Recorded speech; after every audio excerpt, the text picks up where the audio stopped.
ستارے کی قسم جب غائب ہونے لگے کہ تمہارے رفیق یعنی ہمارے نبی نہ رستہ بھولے ہیں نہ بھٹکے ہیں اور نہ یہ خواہش نفس سے کچھ بولتے ہیں۔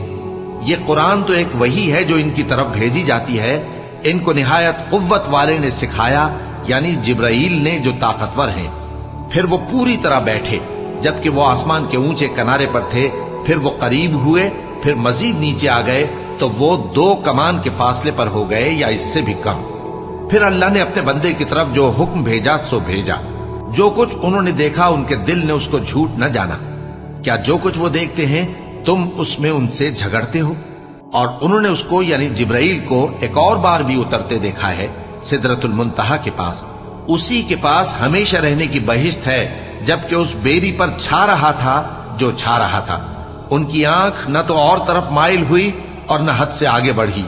انہوں نے اپنے پروردگار کی قدرت کی بہت ہی بڑی بڑی نشانیاں دیکھی۔ کوہ طور کی قسم اور اس کتاب کی جو لکھی ہوئی ہے کشادہ ورق میں، اور آباد گھر کی اور اونچی چھت کی، اور جوش مارتے سمندر کی کہ تمہارے پروردگار کا عذاب واقع ہو کر رہے گا اور اس کو کوئی روک نہیں سکے گا۔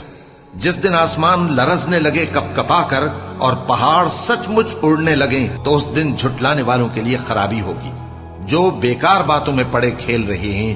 جس دن ان کو آتش جہنم کی طرف دھکیل دھکیل کر لے جائیں گے اور کہا جائے گا یہی وہ جہنم ہے جس کو تم جھوٹ سمجھتے تھے۔ بکھیرنے والی ہواؤں کی قسم جو اڑا کر بکھیر دیتی ہیں، پھر پانی کا بوجھ اٹھاتی ہیں، پھر آہستہ آہستہ چلتی ہیں، پھر اس چیز کو یعنی بارش کو تقسیم کرتی ہیں کہ جو وعدہ تم سے کیا جاتا ہے وہ یقیناً سچا ہے اور انصاف کا دن ضرور واقع ہوگا۔ اور آسمان کی قسم جس میں کئی رستے ہیں کہ اے اہل مکہ تم ایک اختلاف والی بات میں پڑے ہوئے ہو، اس سے یعنی عقیدہ آخرت سے وہی پھرتا ہے جو اللہ کی طرف سے پھیرا جائے، اور تمہارا رزق اور جس چیز کا تم سے وعدہ کیا جاتا ہے آسمان میں ہے۔ تو آسمان اور زمین کے مالک کی قسم یہ اسی طرح قابل یقین ہے جس طرح تم بات کرتے ہو۔ قاف، قرآن مجید کی قسم کہ تم پیغمبر ہو۔ اصل بات یہ ہے کہ ان لوگوں نے تعجب کیا کہ انہی میں سے ایک خبردار کرنے والا ان کے پاس آیا تو کافر کہنے لگے کہ یہ بات تو بڑی عجیب ہے، بھلا جب ہم مر گئے اور مٹی ہو گئے تو پھر زندہ ہوں گے؟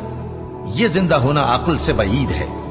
ان کے جسموں کو زمین جتنا کھا کھا کر کم کرتی جاتی ہے ہم کو معلوم ہے، اور ہمارے پاس تحریری یادداشت بھی ہے۔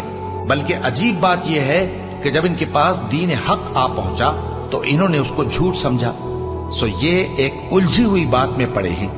کیا انہوں نے اپنے اوپر آسمان کی طرف نگاہ نہیں کی کہ ہم نے اس کو کیسے بنایا اور سجایا اور اس میں کوئی شگاف تک نہیں؟ اور زمین کو دیکھو، اسے ہم نے پھیلایا اور اس میں پہاڑ رکھ دیے اور اس میں ہر طرح کی خوشنما چیزیں اگائیں تاکہ رجوع لانے والے بندے ہدایت اور نصیحت حاصل کریں۔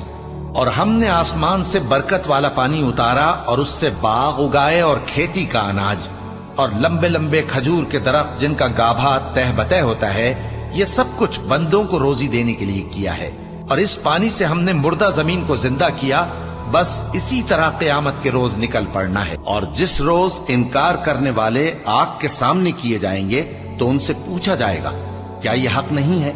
تو کہیں گے کیوں نہیں، ہمارے پروردگار کی قسم یہ حق ہے۔ اللہ فرمائے گا کہ تم جو دنیا میں کفر کیا کرتے تھے تو اب اس کی وجہ سے عذاب کے مزے چکھو۔ پس اے نبی، جس طرح اور عالی ہمت پیغمبر صبر کرتے رہے ہیں اسی طرح تم بھی صبر کرو اور ان کے لیے عذاب جلدی نہ مانگو۔ جس دن یہ اس چیز کو دیکھیں گے جس کا ان سے وعدہ کیا جاتا ہے تو یہ خیال کریں گے کہ گویا دنیا میں رہے ہی نہ تھے مگر گھڑی بھر دن۔ یہ قرآن پیغام ہے